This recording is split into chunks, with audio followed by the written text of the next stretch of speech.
नमस्कार। आज का हमारा विषय है ग्लोबलाइजेशन, एक ऐसी जबरदस्त ताकत जिसने पूरी दुनिया को एक धागे में पिरो दिया। पर आजकल ऐसा लग रहा है मानो ये धागा टूट रहा है, बिखर रहा है। तो क्या सच में ऐसा हो रहा है? चलिए आज इसी बड़े बदलाव की तह तक चलते हैं। अक्सर ये सुनने और पढ़ने को मिलता है कि ग्लोबलाइजेशन का दौर अब खत्म हो रहा है। सवाल यही उठता है कि क्या दुनिया सच में एक दूसरे से दूर जा रही है? क्या वो सारे पुल टूट रहे हैं जो इतने सालों में बने थे? देखिए, इसका जवाब सीधा हाँ या ना में नहीं है। असलियत ये है कि ग्लोबलाइजेशन खत्म नहीं हो रहा, बल्कि ये खुद को रीवायर कर रहा है।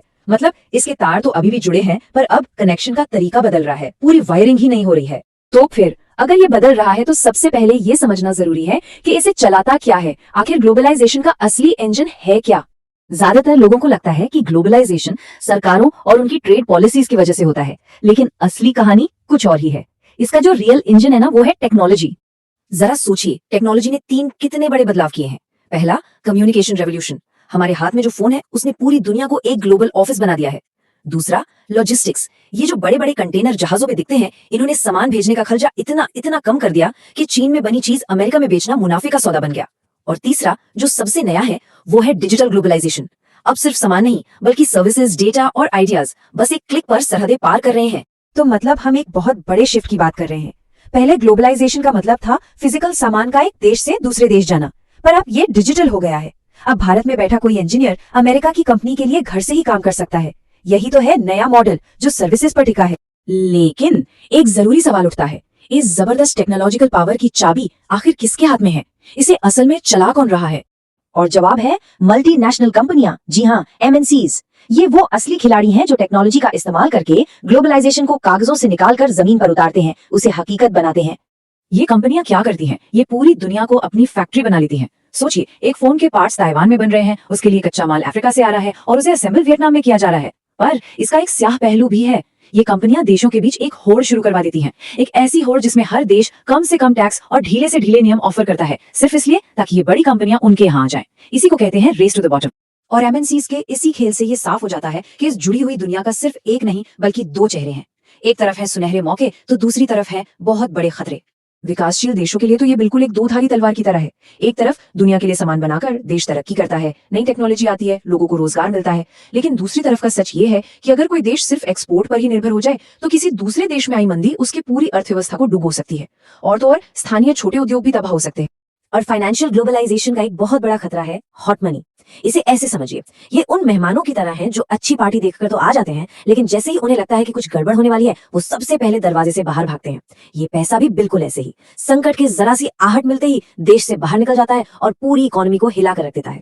और इतिहास गवाह है कि ये खतरा कितना असली है।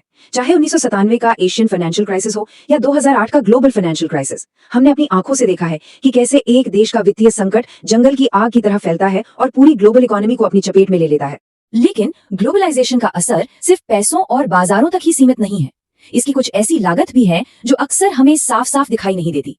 ये असर है हमारे पर्यावरण और हमारी संस्कृति पर। इसकी सबसे बड़ी कीमत शायद हमारा पर्यावरण चुका रहा है। जरा सोचिए, सामान को दुनिया भर में जहाजों से भेजने में कितना कार्बन एमिशन होता है। कई बार तो अमीर देश अपनी प्रदूषण फैलाने वाली फैक्ट्रियां गरीब देशों में शिफ्ट कर देते हैं। और अब तो एक नया खेल शुरू हो गया है जिसे कहते हैं ग्रीन प्रोटेक्शनिज्म। इसमें अमीर देश पर्यावरण की आड़ में ऐसे नियम बना देते हैं कि विकासशील देशों का सामान उनके बाजार में बिकना ही मुश्किल हो जाए। हमारी संस्कृति पर भी इसका असर बड़ा दिलचस्प है। एक तरफ ऐसा लगता है कि पूरी दुनिया एक जैसी होती जा रही है, एक ही तरह के कपड़े, एक जैसा खाना, एक जैसा संगीत। पर कहानी का दूसरा पहलू भी है।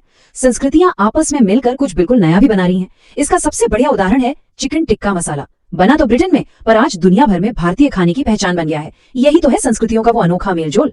तो इन सारे बदलावों, खतरों और मौकों को देखते हुए अब ग्लोबलाइजेशन एक बिल्कुल नए दौर में कदम रख रहा है। कह सकते हैं कि इसका अगला चैप्टर अब लिखा जा रहा है। और इस बदलाव को समझने के लिए भारत की कहानी से बेहतर कुछ नहीं। 1991 के बाद हमारे आईटी सेक्टर ने तो दुनिया में धूम मचा दी। देश में विदेशी मुद्रा का भंडार भर गया। लेकिन सिक्के का दूसरा पहलू ये था कि मैन्युफैक्चरिंग सेक्टर में उतनी नौकरियां नहीं पैदा हुई। नतीजा, एक पढ़े लिखे सॉफ्टवेयर इंजीनियर और एक मजदूर की कमाई के बीच की खाई बहुत ज्यादा बढ़ गई। इन्हीं सब अनुभवों से सीखकर भारत जैसे देश अब अपनी स्ट्रेटजी बदल रहे हैं। अब नया मंत्र है आत्मनिर्भरता के साथ ग्लोबलाइजेशन। इसका मतलब दुनिया से कटना बिल्कुल नहीं है, बल्कि दुनिया के साथ जुड़ना है, मगर अपनी शर्तों पर। इस नए दौर की अपनी एक नई शब्दावली भी है जिसे समझना बहुत जरूरी है। नंबर 1, फ्रेंडशोरिंग, मतलब सप्लाई चेन उन देशों के साथ बनाओ जो भरोसेमंद दोस्त हैं। नंबर 2, नियरशोरिंग, मतलब प्रोडक्शन को घर के पास लाओ, दूर दराज के देशों से हटाकर। और नंबर 3, डी रिस्किंग मतलब किसी एक ही देश पर अपनी निर्भरता को कम करो ताकि कोई एक सप्लायर आपको मुश्किल में न डाल सके। तो इस पूरी कहानी का निचोड़ क्या है? सार बस एक लाइन में है। ग्लोबलाइजेशन का फोकस अब एफिशिएंसी से हटकर सिक्योरिटी पर आ गया है। पहले जोर इस बात पर था कि सामान सबसे सस्ता और सबसे तेज कैसे बने। अब जोर इस बात पर है कि सप्लाई चेन सबसे सुरक्षित कैसे रहे। प्राथमिकता बदल गई है। तो अब सवाल ये नहीं है कि ग्लोबलाइजेशन खत्म हो रहा है या नहीं। असली सवाल ये है कि इस बदलते हुए इस नए दौर के ग्लोबलाइजेशन में भारत जैसे देश अपनी जगह कैसे बनाएंगे? इस नई दुनिया के नियम कौन लिखेगा और उन नियमों को लिखने में हमारी भूमिका क्या होगी? ये वो सवाल हैं जिन पर सोचना बहुत जरूरी है।